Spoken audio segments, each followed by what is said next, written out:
Welcome, listeners and watchers on YouTube. We're here with a new segment today. Um, we're going to get to know Seahawks fans, 12s throughout the world. We're going to be speaking to people from every background, every country possible. And this is a section we are calling We Talk to 12s. This is Josh, if you couldn't tell, and I'm here with someone that you probably will all know. You will see him on his social medias. He does a lot of work with the charities as well. It's Captain Seahawk. Captain Seahawk, how are you doing? I'm tired. I'm just sitting in a hotel room in Cape Town, Africa. The day started in Seattle. I went to New York, and then I picked up a flight from New York to Cape Town. It was about a 15-hour flight. And so we arrived, and now it's time to sleep for a bit. I have 2 days here. Tomorrow I'm gonna hike up a mountain called Lion's Head, Yep. and I hope I don't die. and and then I'm gonna finish that and then go hike up Table Mountain, hike up it, and I'm not sure if but go to the top and get some pictures, some videos, wave the flag around, and post that on social media. Oh, amazing! I can't wait to see that. That's going to be when you get the opportunity to travel. I'm a massive advocate of this. My old job used to have me traveling to far-flung countries throughout the world, and now I'm stuck in the southeast of England doing my job. But it's nice to be close to home. I mean, with this, obviously, with this being a brand new segment, for those of you who won't know, who haven't heard it, who haven't spoken to any of us on the pod before, we want to get to know you. So for this episode, we want to get to know Captain Seahawk. We want to get to know a little bit about you, your upbringing, what you're doing now. I mean, you gave a little bit of away there, but please tell us. Yeah, it started on in Canada we call it First Nations, or in America it's called Native American reservation. And it's really interesting when people first ask me, like, where are you from? And we've been in the same location for about 20,000 years. So I was born and raised on a reservation, and it's still there. And it was kind of a really chaotic upbringing. I've been interviewed several times, and it was I grew up and it was kind of chaos because everybody was picked up and they were forced to attend residential schools. And of Wow. all the residential schools in North America, we had one of the worst, where the majority of the kids were raped, tortured, and some were murdered. And nobody knew this for years and years. And there was a lot of alcoholism, drug addiction, suicides. And I thought this was just insane. And one day I was watching James Bond, and Bond was dancing in the Bottoms Up bar. No, he was drinking a martini in the Bottoms Up bar in Hong Kong. And I'm like, that's where I want to go. I want to get out of here and do that. And then I seen a Pan American pilot with his white hat and his uniform, and I decided to become an airline pilot. And then years later, one guy stood up and said, I was raped by a priest. I don't want to bring this too negative, but Yep. then everybody Let's says, not and he take it too explained dark. all, yeah, but that's my upbringing, was just chaos and nobody knew why. And I left. And, I was really angry for a lot. I'm not sure if you heard, but the Pope of the Catholic Church came to Canada to apologize for the atrocities committed on thousands of children. But that really influenced my upbringing to send me where I'm at right now. I had to leave. I didn't know why. I said, I'm not going to die here. And I left, and I became an airline pilot. I went to an aviation college, and I became the first Native American to ever be hired by a major airline. And, Wow. to me, it was nothing. I'd show up for an interview flying smaller airplanes, and I'd talk to somebody on the phone, and a brown guy would show up like, "No, we're not hiring right now." But I didn't care. I was, from it was kind of a rough upbringing, and my first career choice is actually a boxer, a professional boxer. Oh So I wow. trained to be a What boxer. weight? I was 158, what like a Okay. welterweight, Yeah. and so I was training in the east side of Vancouver, Canada, really rough section. I trained there for a couple of years, and so I just grew up as a fighter, and I wasn't going to fail, and I wasn't going to accept no as an answer. So I just fought myself all the way up to be an airline pilot. And it wasn't an easy journey, but I never, let go of the goal. And at 42, I became the youngest 747 captain at United Airlines or any major airlines. So it was a pretty meteoric. To me, it was pretty fast. But I had a goal to be an airline pilot. So I started on the reservation, became an airline pilot, and I was kind of just cruising along. And then in 1985, when I was hired by United Airlines, I was a DC-10 flight engineer, and this captain says, "Hey, do you want to go to a Seahawk game?" This is in 1985. I'm like, "I've never been to one." So, from about 1985 all the way through about 2013, I was just like everybody else. I didn't even have a jersey. I'd just go and drink and basically and party. It'd be just a kind of a celebration.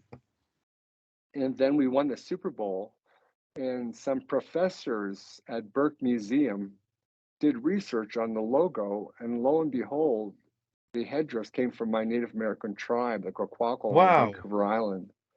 And if you could just imagine waking up one morning and there's this team, and you just discovered that your family crest is the team's logo. And you're like a little light bulb went off. Like, I need to tell everybody in the world. So I Googled how many people in the world are NFL fans, and there's 40 million people are There are a NFL few of fans. us. So from that day forward, it became my goal to tell everybody about it. And then a few years after that, uh, my cousin asked me to join the Warrior Society, and that's normally reserved for young men in their early 20s that they're really on track with their lives. They're not partying too much and just doing good things, so they're allowed to join. And here I was in my late 50s, and I'm like, I'm too old, and I just can't. And I've always forced my children to try everything one time, whether they like it or not. They have to try it. And in the end, most kids love it. They've tried every kind of sport and every kind of activity, and it really changed my life. I got kind of half naked. I came in as a wild person, and I danced around, and I went back and I changed into a warrior, and I came back as a warrior. And you'll talk to people who've been baptized into Christianity, and they'll say, "Oh, that changed my life from that day forward." And it really changed my life. And I decided to really help people instead of just being goofing around and just going through life. I really focused my energy on helping others, and it really it really changed my life. I got a year left of flying, and this is going to end soon because it cost a lot of money to go to every single game because I have to Mm. miss work. And then with Oh, my so do you have to charities, say vacation? no, I'm very senior, so I drop my trips, and then I pick up trips around the games, and they're not very desirable trips. This isn't a bad trip, but so I kind of work my way around, and it's just expensive and time consuming. So we're going to cut back, and of course, there's every once in a while some guy jumps me, and I got to fight somebody. Like I had to fight some guy in Los Angeles last December, and it's really bad. I'm not. Back in the day, fighting was acceptable, but now it's a felony, and it's you go to jail. It's really bad, and it Do you mean was that it again? got You out had to fight somewhere. someone. Really sorry. You had What's so that? in full Captain Seahawk Yes, gear. You yeah. had The to guy fight just someone in jumped from. LA. Yeah, at the game, and he was crazy. Like, there's only two people. Like, people that know how to fight don't fight because they know, Yeah. hey, they can injure somebody, and there's no need to. There's only crazy or drunk people that want to fight. And so this guy jumped me, and the police came. They didn't throw him out because he wasn't drunk. He was just crazy. It was just I'm like, this guy cannot be around me.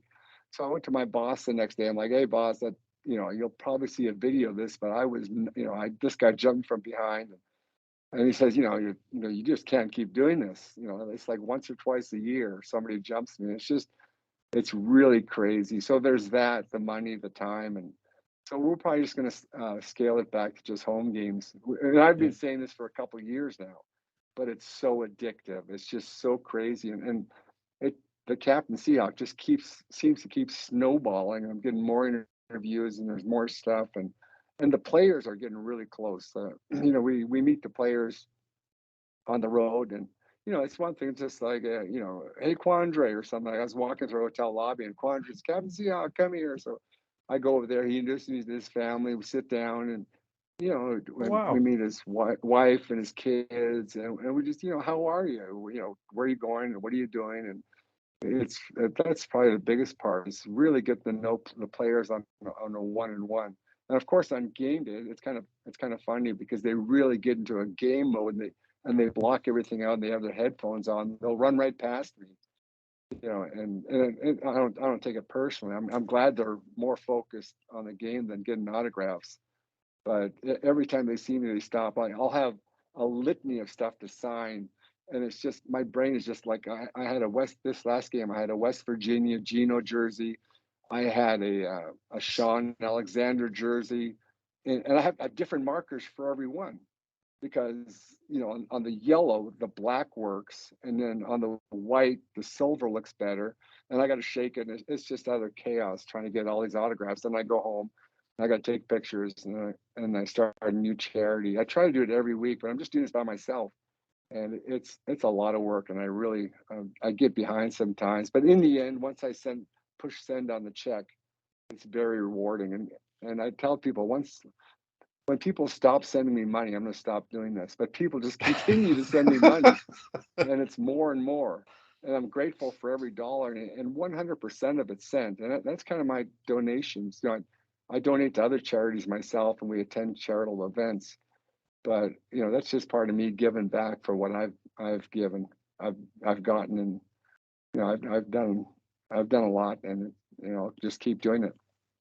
I suppose, but when it comes to charity as well, it's the selfishly the feeling of doing something for someone else becomes a bit addictive. I used to be a DJ, and my friend, I'll give him a quick plug, the Robin Cancer Trust. So he unfortunately lost his brother to Mm. testicular cancer, and he created this cancer charity for young people. They specialize in testicular and ovarian cancer, so germ cell cancer.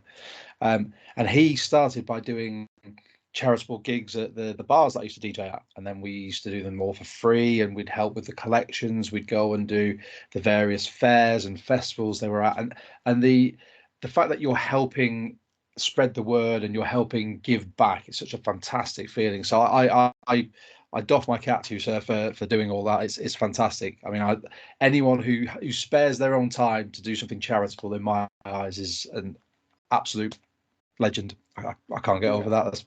I mean, I see a lot of this, like I said, on social media. Yeah, if you just said you're at the games quite a lot. I mean, in 1985, I don't want to make you feel old, but I was one when you went to your first Seahawks game. Yeah. Now, I've been following the Seahawks for, crikey, where are we now? About 16 years. I randomly watched them. We used to get them on Channel 4 here. So I know you spent time in the UK. Channel 4, one of our terrestrial TV channels, used to show late night NFL. Hmm. So it was one of those where you put the TV on when you're not supposed to. You're supposed to be in bed. And the Seahawks were one of the first teams I ever saw. And then I thought I really like them. I like the way they play. I like the uniforms. And then I drifted away a little bit, and then came back, and Sean Alexander was in his heyday. And that was a man that Wow. made me fall in love with the Seahawks, just watching him run. And I'm a rugby or ex-rugby player myself, so the intensity that he brought to every single play, I really got on board with that, and it sort of snowballed from there to the point where I have a baseball cap addiction. I'm a member of the UK Seahawkers. My wife now, every time a new package comes through, she anticipates it being a new bit of Seahawks gear. I mean, with sort of my cap addiction, if we're talking about headwear, please tell me about the headdress that you wear, because I know there are you have do you have them specially made, and you have so many of them. Oh boy. Well, let's start with the origin of the the Yeah. headdress. So both of my grandfathers, we were banned from potlatch, and the word potlatch means to give away. So potlatch is a celebration, and you invite other tribes and family members, like 1,000 people, into a building, and you would sing and dance. So they were banned in Canada and America for 100 years. Luckily, my grandfathers would go far away in the bushes and do it, but the police officer would still sneak up. And if you got caught dancing or singing, you went to prison. Both my grandfathers went to prison for dancing and singing. So what they did is they would get orange crates, orange and apple crates, just like Mm. boxes, right? And set it on there, and they would just paint the side of the dance they were doing. And after they finished the dance, they'd take the orange crate with a little drawing on it, and they'd burn it. So when the police came, there was no evidence that there was any dancing. The original ones, like like those great big Mm. headdresses. When I finished my warrior dance, I was given that headdress. Those they would take a carver like 2 or 3 months to make that headdress. So and the headdress that the Seahawk logo was copied from, I'm fairly certain it was stolen from our tribe, because the police officers would take all the stuff and they would sell them to museums and collectors.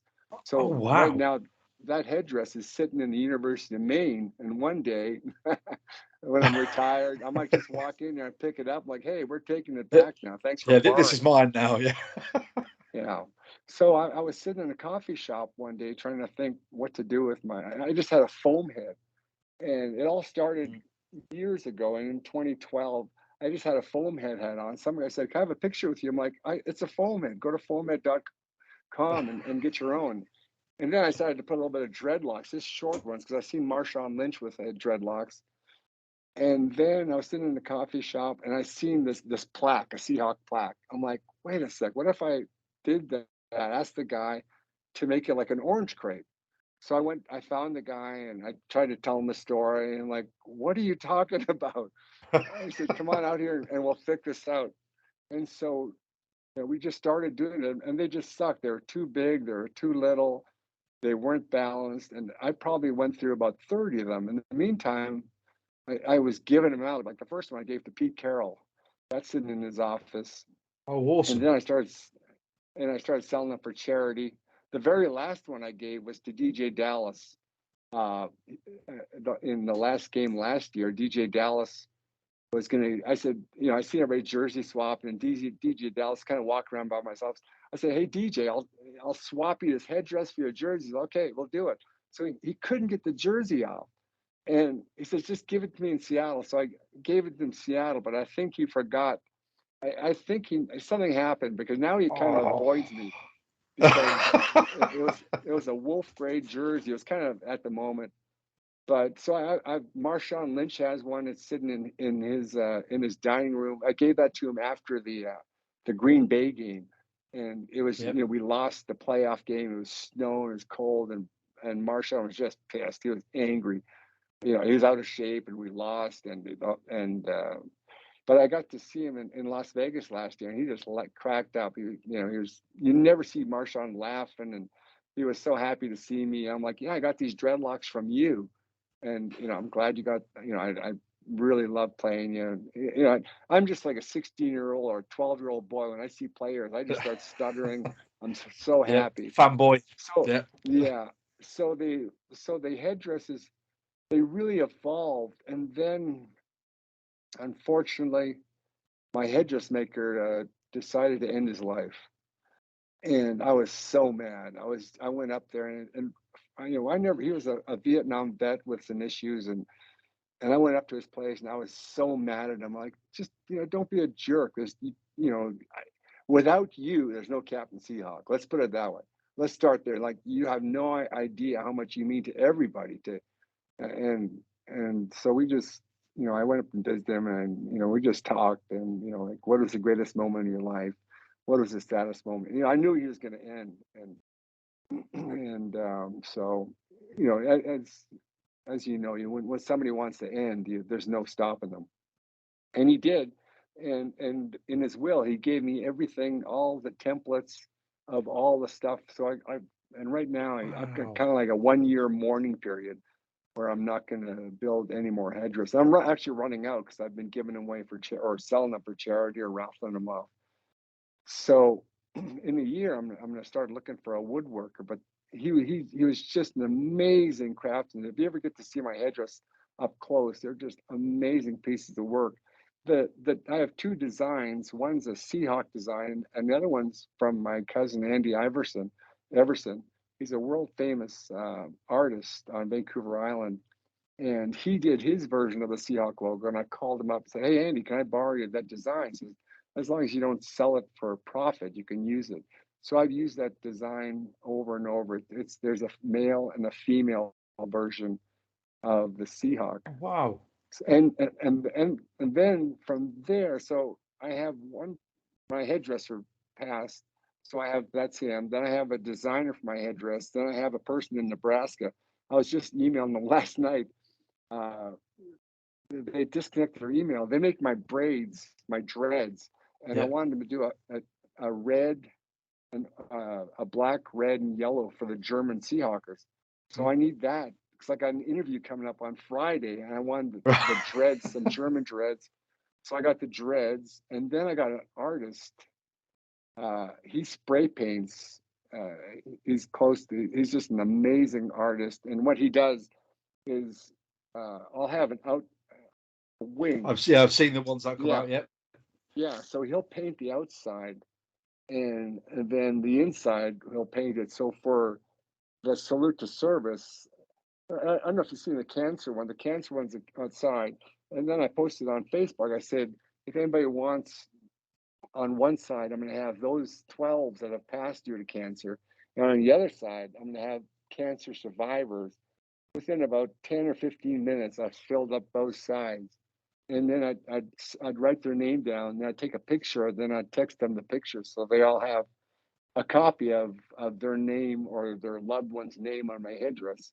So that way, 12s get to go, that they get to come with me to a game and scream as loud as I want. So it's always in the back of my mind, just what's next, what's better, what can I do to help, or what can, it's always changing because if I go to a stadium, somebody will say, you wore that same thing yesterday, last game, like, or you have that difference. So people are always Yep.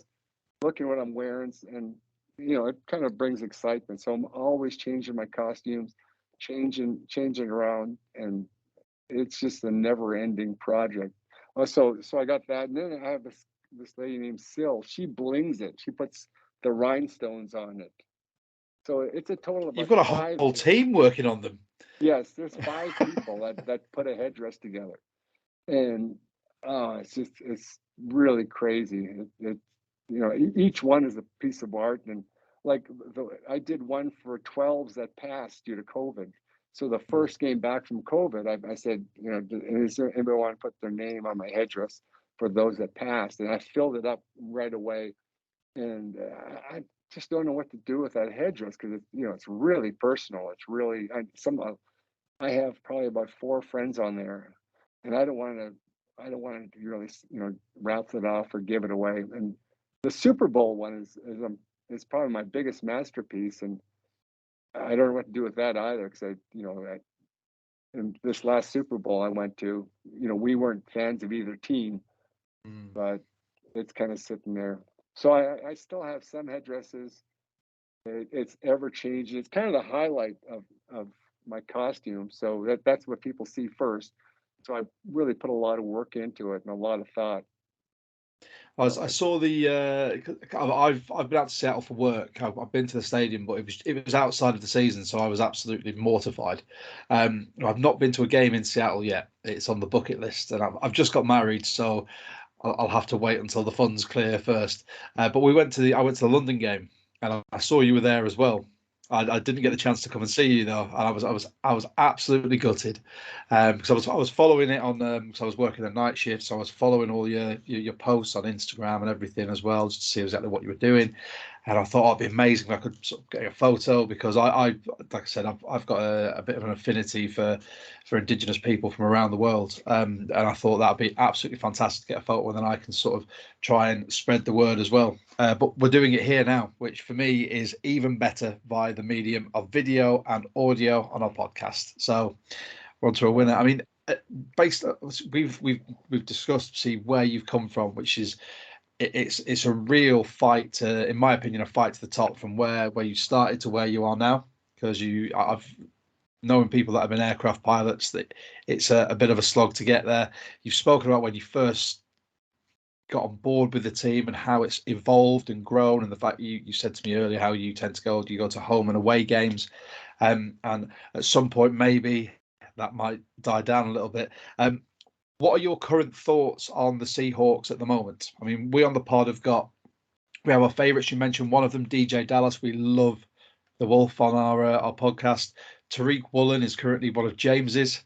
Pez, who is the other host, Jordan Brooks and Ken Walker are currently his too. I'm a big fan of the trenches. So Abe Lucas, I think, is absolutely fantastic. I think this rookie class in general they've really brought a spark to the team, and they've really shown the qualities that we look for in a good Seahawks draft class, because we've had a few dodgy ones. We've pulled out some gems, but there's not been real consistency. I mean, what are your thoughts on the team at the moment? Oh, I used to.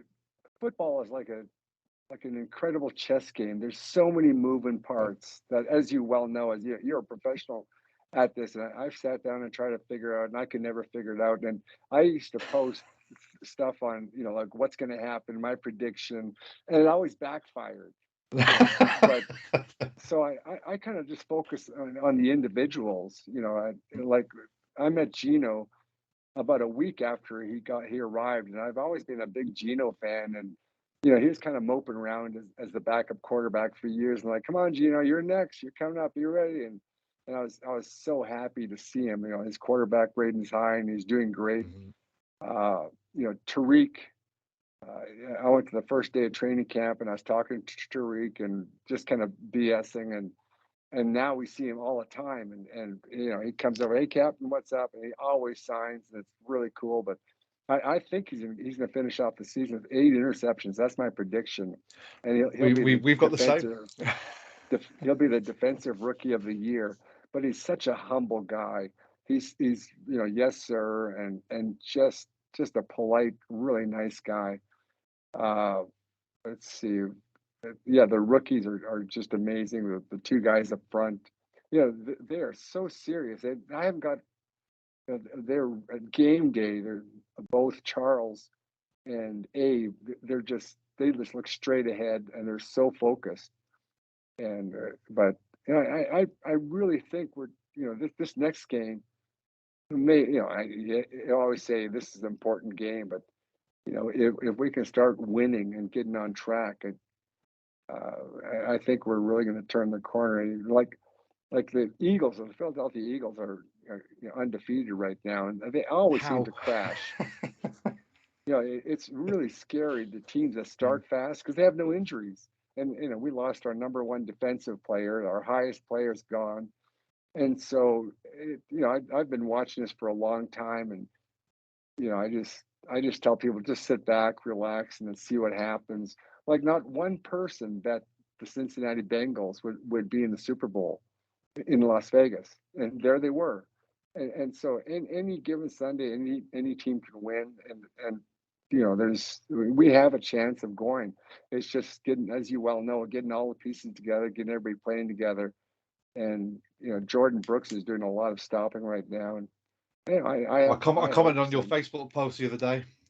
I think oh, it you was did? earlier on today or yesterday. Yeah, so you'll see Josh Edwards, and you mentioned about Brooks's tackles, and I said I've mentioned this on the pod before because I'm a big fan of Jordan Brooks, but the fact that his tackle numbers are so high for a man Yeah, who loves the trenches, it's indicative to me that there's an issue in those trenches where people are either getting through the D line yeah, to be tackled by a linebacker, or they're getting around, which means we're not putting the pressure on the quarterback enough to stop these short in routes or the slants, which yeah, means they then play straight into Jordan Brooks' wheelhouse. Luckily, Jordan Brooks can handle that.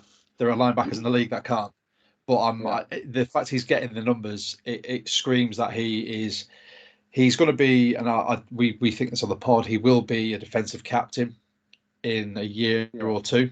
I think he's going to end up being an All Pro if he keeps developing. He'd make a few Pro Bowls, although now it's just flag football and skills challenges. So I'm not sure what a linebacker's going to do there. But yeah, he's as remiss as I am to say he shouldn't have those numbers. It's yeah. impressive that he does, because it means he's not missing many tackles. Yeah, and I'm not. Is Al Woods out tomorrow? Have you heard that?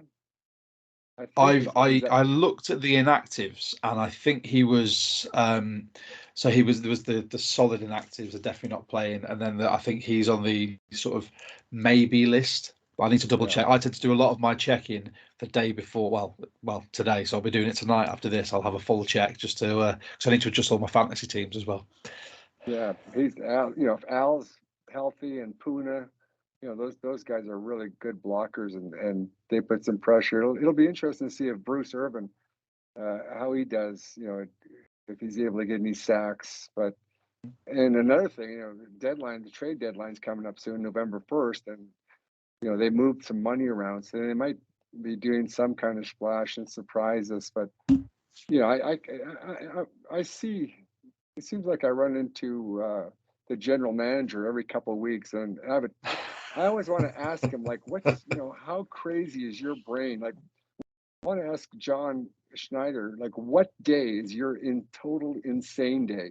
Is it when a couple players get injured? Is it the day before draft? Or it just seems like he's always busy wheeling and dealing and trying to shuffle the parts and trying to decide who's going here and who's going there. But boy, it's just a massive puzzle. And we have just as good a shot as anybody with our two good receivers of going anywhere. And if D. Eskridge really picks it up, that would really help. That would But be seeing him as a true number three wide receiver would really help us. And he's his volumes increased over the last couple of games. I mean, was it he had 3 targets and got 3 catches last game, which is absolutely fantastic for him because I had really high hopes from last season, and I was so a little bit upset by his injury because being an ex-rugby player, I've had concussion. I know how serious it is, and we spoke about it on our pod as well. And it's the fact that he's coming back slowly. They're starting to put him into the game plan because you saw at the start of last year he was being used in a lot of jet sweeps. That seems to be what they were planning for him. And now if he's going to come in and get some receptions, I'll be ecstatic because it means we've then not got to go out and try and get another wide receiver to pay them where we could focus on some real areas of need. We're talking about the trade deadline coming up. I have my fingers crossed for Roquan Smith. I'd love to see that in the middle with Jordan Brooks. yeah, yeah, or a running back, the LA Rams running back. They're Cam Akers. thinking about it. Yep, yep, and maybe DJ Dallas will really kick it into gear. I think DJ's really taking it serious this year and really, really buckling down. And if he takes off, that. So I'm hopeful for that. I'm hopeful every year. Until we're completely out. Even when we're completely out, even we're out of the playoffs, I'm the first in the stadium and the last to leave every single game, because the truth be told, that they risk their lives, and some say, well, that's you have two guys running headfirst towards each other. They're so fast, they're so big, they're so strong. And I do say a prayer before I enter the stadium. Praying for the health and safety of the players on all teams, because it's such a dangerous. Hey, I played rugby also. I played scrum forward Oh, really? I in see. high school. Yeah. Yeah, I played hooker and number 8, so I actually paralysed myself playing rugby with a spinal Oh injury. wow. So, but Wow. Chris Carson's injury and his subsequent surgery is exactly the same as what I had. So, when we were reviewing it on our pod before he announced his retirement, I called it due to the nature of the injury and the surgery.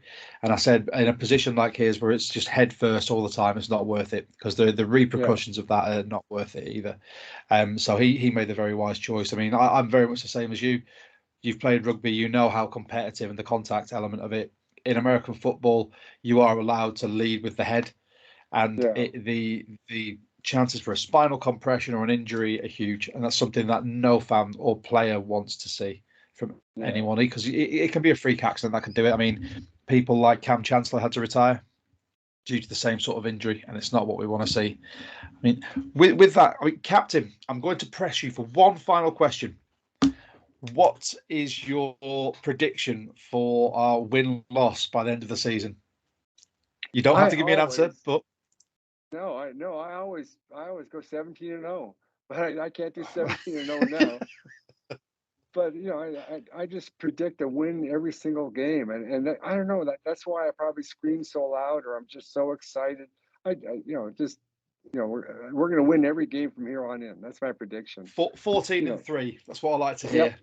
14-3. Because why not? Why not be optimistic? And Yeah. and so that when I go to the stadium and I high five the guys, and I'm like, we're going to win today, and I hope they can feel just one portion of my positivity and my excitement, and that we're going to win this game. But they don't need it. I'm just a fan, and all I do is I just scream as loud as I can and just get there. But it's just such a rush. And what's interesting, my wife, I don't know. I'm pretty sure my wife doesn't know what a podcast is, so she's probably not going to hear this. But we were going to get divorced because I was gone. I was flying, and I'd go right from work. I'd fly around the world and come back and go right to Green Bay or on the road or go home. And I was gone all the time. She says, we're going to get divorced because you're never home. So I said, why don't you come to a game with me? So if you ever, and I don't like taking people to a game because we stop every 10 feet for a picture. Like, Captain, can I have a picture? Can you do this? And it's really annoying. But, I stop for every single person. And so a little light bulb went off. So she went, and Halloween is her favorite holiday. So she ordered some cheerleading outfits, and now she dresses up really sexy. And everybody, she's more famous than I am. Cam Hawk is, all the little girls come up and they think she's a Disney princess. So, she's the same way. Our days is just a whole day of football, and she's all excited, and she loves the game, and now she really understands the game, how complicated it is. Cam Hawk needs to talk to my wife because my wife just doesn't get football or my obsession with it. I took her to one game at Wembley and she just sat there going, she loves rugby, but American football I think is one step too far for her. And I've tried to explain the intricacies of it, and she's not that way inclined. So if we ever come out to Seattle, I'll come and see you, and I'll let her talk to Cam Hawk, and hopefully she can bring her into the fold. Yeah, I think meeting the players brings it up another level. When they come up to her and they shake your hand, they look you in the eye and say, "Hey, how you doing?" and stuff. I think when you're just looking at something, but then you see them up close, like, oh my God, these people are massive and they're humans, and they talk and they say hi, and it just adds a whole new dimension to it. What we do is a lot different than most people. Like we don't tailgate because we have to be the first ones in the stadium. And we're, as you see in my videos, we're the very light. We leave when the ushers kick us out, just in case, even after the interviews are done, we wait until they pack up all their stuff. Then we leave. That's showing full support for your team. Yeah. Because it's kind of sad when people leave early when we're losing, because they still have to play. They want to win even when they're losing.